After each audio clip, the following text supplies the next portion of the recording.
Good morning students, सिद्धि हिंदी विद्यालय के इस ऑनलाइन क्लासेस में आपका स्वागत है।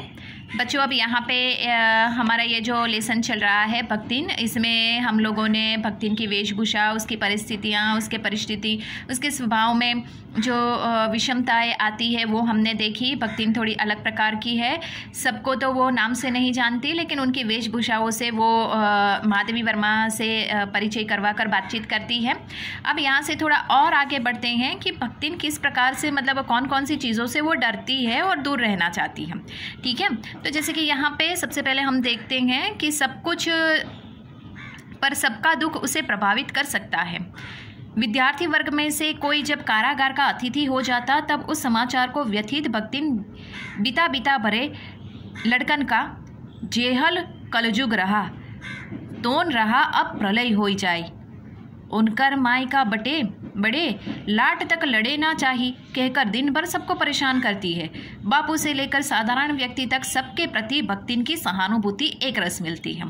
तो बच्चों, इस परिच्छेद में ये बताया गया है कि भक्तिन जो होती है वो क्या कहती है कि जैसे कि महादेवी वर्मा के घर में जो उसके छात्रावास की जो लड़कियां, जो बच्चे पढ़ने के लिए आते हैं, उस समय जो युग था वो गांधी जी किस प्रकार से, बापू जो है यानी गांधी जी जो है वो अंग्रेज़ों के प्रति उन्होंने जो आंदोलन वो करते थे, जो जिस प्रकार से लोगों को इकट्ठा करके वो शांति से अंग्रेज़ों के खिलाफ वो खड़े होते थे स्वतंत्र भारत के लिए, तो बिल्कुल उसी प्रकार से यहाँ पे महादेवी वर्मा के जो विद्यार्थी है ये बापू के साथ अर्थात गांधी जी के साथ इस यात्रा में जुड़कर, स्वाधीनता आंदोलन के आंदोलन में जुड़कर जब उनको अंग्रेज़ पुलिस पकड़ के ले जाती है, जेल में डाल देती है, तब ये बात जब भक्तिन को पता पड़ती है तो वो बहुत दुखी हो जाती है और कहती है कि भाई घोर कलयुग आ गया है, ऐसा नहीं होना चाहिए, ये तो सबसे बहुत बड़ा पाप लगता है, अब तो प्रलय आ जाएगा, ऐसी बातें वो कहती है।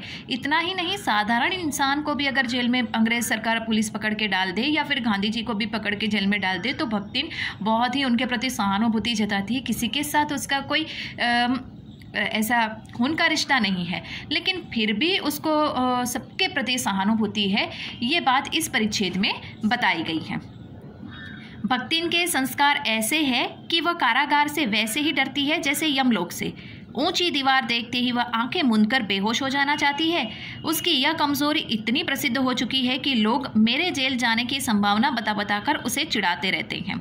वह डरती नहीं, वह कहना असत्य होगा, पर डर से भी अधिक महत्व मेरे साथ का ठहरता है। चुपचाप मुझसे पूछने लगती है कि वह अपने के धोती साबुन से साफ कर ले, जिसमें मुझे वहाँ उसके लिए लज्जित ना होना पड़े। क्या क्या सामान बांध ले जिससे मुझे वहाँ किसी प्रकार की असुविधा ना हो सके। ऐसी यात्रा में किसी के साथ जाने का अधिकार नहीं। यह आश्वासन भक्तिन के लिए कोई मूल्य नहीं रखता। वह मेरे न जाने की कल्पना से इतना प्रसन्न नहीं होती जितनी अपने साथ न जा सकने की संभावना से अपमानित। भला ऐसा अंधेरा हो सकता है जहां मालिक वहां नौकर। मालिक को ले जाकर बंद कर देने में इतना अन्याय नहीं, पर नौकर को अकेले मुक्त छोड़ देने में पहाड़ के बराबर अन्याय है। ऐसा अन्याय होने पर भक्तिन को बड़े लाट तक लड़ना पड़ेगा। किसी की माई यदि बड़े लाट तक नहीं लड़ी तो नहीं लड़ी, पर भक्तिन का तो बिना लड़े काम ही नहीं चल सकता। अब यहाँ पे आगे जब उसने कहा ना कि मतलब घोर कलयुग आ गया है, ऐसा नहीं होना चाहिए, यहाँ पे प्रलय आ जाएगा, अब उस बच्चे की जो माँ है वो लड़ने के लिए आ जाएगी। ठीक है, वो अपनी भाषा में इस प्रकार से वो कहती हैं। तो यहाँ पे महादेवी वर्मा ने इस परिच्छेद में क्या कहा है कि जैसे कि जो भक्तिन है, ये कारागार यानी कि यहाँ पे ये जो जेल है उसे डरती है। वो जेल को किसके साथ वो उसकी उपमा दर्शाती है, बराबरी करती है यमलोक से, कि जेल जाना मतलब यमलोक जाने के बराबर है, वहाँ नहीं जाना चाहिए। क्यों? क्योंकि वहाँ की काली काली और ऊंची ऊंची दीवारों के बारे में सिर्फ वो ऐसी कल्पना करती है तो जैसे आंखें मूंद कर वो जैसे बेहोश हो जाने वाली स्थिति में हो जाती है। उसकी ये बातें सब जानते हैं कि भक्तिन यमलोक मतलब ये कारागार से, ये जेल से बहुत डरती है, तो सब उसको चिढ़ाते हैं। जो छात्र के बच्चे वहाँ पर आते हैं ना, वो भक्तिन को चिढ़ाते हैं कि महादेवी वर्मा को जिस समय जेल हो जाएगी उस समय तुम क्या करोगी। तो भक्तिन बेचारी इतनी परेशान हो जाती है, चिढ़ जाती है, और ये बात जब सुनती है ना तो महादेवी वर्मा के पास जाती है और महादेवी वर्मा से कहती है कि जब आप ऐसा कोई काम मत करना कि आपको जेल जाना पड़े, और अगर जाना भी पड़े तो मुझे बोल दीजिएगा, अगर जेल जाना भी पड़े तो मुझे बोल दीजिएगा, ताकि मैं अपने धोती साबुन सब बांध लूँ, आपकी भी सारी व्यवस्था कर लूँ, ताकि हम लोग पूरी व्यवस्था के साथ जाए और आपको वहाँ पे कोई परेशानी ना हो।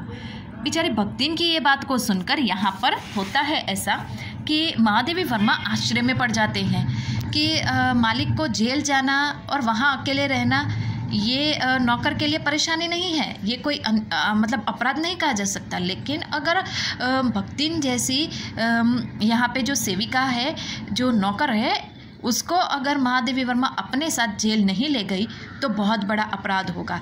सेवक को अगर ऐसे ही घर में अकेला छोड़ दिया गया तो बहुत बड़ा अपराध होगा। क्यों? क्योंकि सेवक यानी कि भक्तिन तो जाना चाहती है यहाँ पे महादेवी वर्मा के साथ जेल में। तो यहाँ ज़रा सोचिए, अगर मालिक जेल में जाता है तो नौकर भी उसके साथ जेल में जाएगा। ऐसा किसका कहना है? भक्तिन का कहना। तो यहाँ पे भक्तिन का जो मतलब स्वभाव है उसी से हमें समझ में आता है कि भक्तिन की यहाँ पे सेवा भाव कर्मठता कितनी मतलब अलग प्रकार की है कि वो महादेवी वर्मा के साथ जेल जाने के लिए तैयार हो जाती है। और महादेवी वर्मा कहते हैं कि ये जेल जाना तो मतलब जिसने गुनाह किया होता है, जो अपराध किया होता है, वो अपराधी जेल जाता है, गुनहगार जेल जाता है, ठीक है। और अंग्रेज़ पुलिस जो है उनके खिलाफ आवाज़ उठाने वाले को जेल में पकड़ के बंद करती है, उसके साथ आने वाले को नहीं, ऐसा। तो यहाँ पे भक्तिन तो महादेवी वर्मा के साथ जेल जाना चाहती है बिना किसी वजह, और ये भी कहती है कि आप मुझे बता देना ताकि मैं सब बांध लूँ अपने मतलब तो जेल जाने के बाद हमें वहाँ पे कोई परेशानी ना हो, कोई हमें दो बातें सुनाए ना, हमें दो बातें सुननी ना पड़े। तो मतलब भक्तिन का यहाँ पे स्वभाव थोड़ा अलग प्रकार का हमें प्रतीत होता है। और अंत में हम देखते हैं, ऐसे विषम प्रतिद्वंदियों की स्थिति कल्पना में भी दुर्लभ है। मैं प्रायः सोचती हूँ कि जब ऐसा बुलावा आ पहुँचेगा जिसमें न धोती साफ करने का अवकाश रहेगा, न सामान बांधने का, न भक्तिन को रुकने का अधिकार होगा, न मुझे रोकने का, तब चीर विदा के अंतिम क्षणों में यह देहातन वृद्धा क्या करेगी और मैं क्या करूँगी। भक्तिन की कहानी अधूरी है, पर उसे खोकर मैं इसे पूरी नहीं करना चाहती। यहाँ पे अंत में पाठ यहाँ पे बच्चों ख़त्म होता है, लेकिन बहुत अच्छी बात बताई गई है कि भक्तिन की ये बात को सुनकर महादेवी वर्मा आश्चर्यचकित हो जाते हैं। महादेवी वर्मा क्या, हम भी आश्चर्यचकित हो जाते हैं, क्योंकि आज तक हमने अपने जीवन की बात करें तो ऐसे सेवक को कभी नहीं देखा कि जो मालिक के साथ जेल जाने के लिए भी तैयार हो जाए और मालिक को ये भी कहे कि आप मुझे बता दीजिए ताकि हम अपने सारे के सारे कपड़े भी साफ़ सुथरे करके तैयारी कर ले और सारी चीज़ें हम एक पोटली में बांध कर रख ले ताकि हमें वहाँ जाकर कोई परेशानी ना हो, मेरे मालिक को वहाँ जाकर कोई परेशानी ना हो। आज तक हमने तो ऐसा कोई सेवक नहीं देखा अपने जीवन में। तो यहाँ पे ये कहना मतलब ये कल्पना भी करना बहुत महादेवी वर्मा को अलग लगता है। लेकिन महादेवी वर्मा सोचते हैं कि जीवन में अगर कभी मेरा ये अवसर आया, मुझे कारागार यानी जेलवास में जाना पड़ा, जेलवास करना पड़ा, उस समय क्या होगा। ना धोती साफ़ करने का समय मिलेगा, ना कपड़े बटोरने का समय मिलेगा, ना सामान साथ लेने का अवकाश बचेगा, कि ना ही भक्तिन मुझे रोक पाएगी या ना भक्तिन को मैं रोक पाऊंगी। उस समय ये वृद्ध भक्तिन क्या करेगी। यहाँ पे महादेवी वर्मा सिर्फ अंत में इतनी ही लाइनें लिखकर छोड़ देते हैं कि भक्तिन की कहानी अभी यहाँ अधूरी है, क्योंकि उसके बाद क्या हुआ वो हमें नहीं पता। भक्तिन के ऊपर उन्होंने जो लिखा हुआ होगा उसमें ज़रूर वो उस किताब में होगा, लेकिन यहाँ पे हमारे पढ़ने में बच्चों यहाँ तक की ही कहानी है। और महादेवी वर्मा उस भक्तिन को खोना नहीं चाहती जो बिल्कुल अलग प्रकार की उसकी कर्मठता है। मालिक के प्रति उसने जो सेवा निष्ठा निभाई है वो बहुत ही लाजवाब है। वो पढ़ी लिखी नहीं है, समझदार नहीं है, लेकिन फिर भी कितनी अक्लमंद है।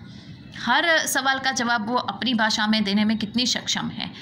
कभी भी बच्चों ये बात हमारे साथ अगर कोई हमारा कोई रिश्तेदार हो या हमारे कोई भी, हमें पता है कि हमारे पेरेंट्स कभी कभी कम पढ़े लिखे हैं या ज़्यादा पढ़े लिखे नहीं हैं या पढ़े लिखे ही नहीं हैं, तो उनकी पहचान खुलकर करवाइए सबसे।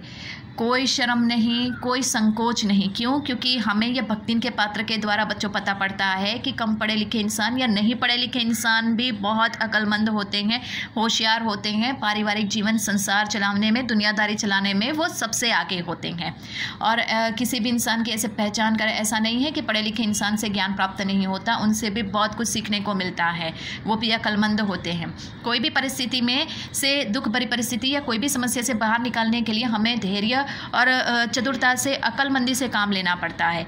उस समय हमें हड़बड़ाहट या हमारी एक छोटी सी गलती भी हमें नुकसान पहुंचा सकती है। तो भक्तिन के पात्र के द्वारा यहाँ पे जो देहातन गांव में रहने वाले लोगों की स्थिति कैसी होती है, उसका स्वभाव कैसा है, इसका मूल नाम कैसा है, कम पढ़ी लिखी है लेकिन फिर भी पढ़े लिखे लोगों के बीच में कैसे उसने आपको संभाल के, मतलब घुल मिला के रखा हुआ है और शहरी रंग को अपने ऊपर चढ़ने नहीं दिया है, उसके बारे में यहाँ पे हमें मालूम पड़ता है।